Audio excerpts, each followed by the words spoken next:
Middle east में tension बढ़ता है और इंडिया में ऑयल और गैस के प्राइस इंक्रीज हो जाते हैं। लेकिन ऐसे क्राइसिस में गवर्नमेंट के पास एक पावरफुल लॉ होता है, एसेंशियल कमोडिटीज एक्ट। आखिर ये लॉ है क्या और गवर्नमेंट इसे कब यूज करती है, इसे समझते हैं। मिडिल ईस्ट कॉन्फ्लिक्ट्स का direct impact global oil supply और शिपिंग रूट्स पर पड़ता है। अगर ऑयल और अदर इसेंशियल गुड्स की सप्लाई डिस्टर्ब होती है तो इंडिया जैसे इंपोर्ट डिपेंडेंट कंट्रीज में प्राइसेस बढ़ने और होर्डिंग का रिस्क होता है। इसी सिचुएशन को कंट्रोल करने के लिए इंडिया की गवर्नमेंट एसेंशियल कमोडिटीज एक्ट का यूज कर सकती है। तो आखिर एसेंशियल कमोडिटीज एक्ट है क्या? ये एक्ट 1955 में इंडिया में पास हुआ था। इसका पर्पस एसेंशियल गुड्स की सप्लाई और प्राइसेस को कंट्रोल करना है।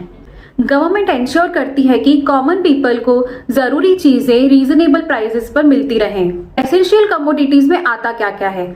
Food grains, edible oils, pulses, sugar, fertilisers and petroleum products. अगर किसी कमोडिटी की शॉर्टेज या आर्टिफिशियल प्राइस इंक्रीज होता है तो गवर्नमेंट डायरेक्ट इंटरवेंशन कर सकती है। अगर मिडिल ईस्ट क्राइसिस की वजह से सप्लाई चेन डिस्टर्ब होती है तो गवर्नमेंट स्टॉक लिमिट इंपोज कर सकती है, होर्डिंग और ब्लैक मार्केटिंग पर एक्शन ले सकती है, एक्सपोर्ट रेस्ट्रिक्शंस लगा सकती है, प्राइस मॉनिटरिंग और सप्लाई कंट्रोल कर सकती है। एसेंशियल कमोडिटीज एक्ट के लगने से होर्डिंग कंट्रोल होता है, प्राइसेस स्टेबलाइज हो सकते हैं, पब्लिक को एसेंशियल गुड्स मिलते रहते हैं। जब ग्लोबल क्राइसिस होता है तो सिर्फ मिसाइल्स और डिप्लोमेसी ही नहीं बल्कि किचन में यूज होने वाले एसेंशियल गुड्स भी वॉर का इफेक्ट फील करते हैं और तब गवर्नमेंट एक्टिवेट करती है एसेंशियल कमोडिटीज एक्ट।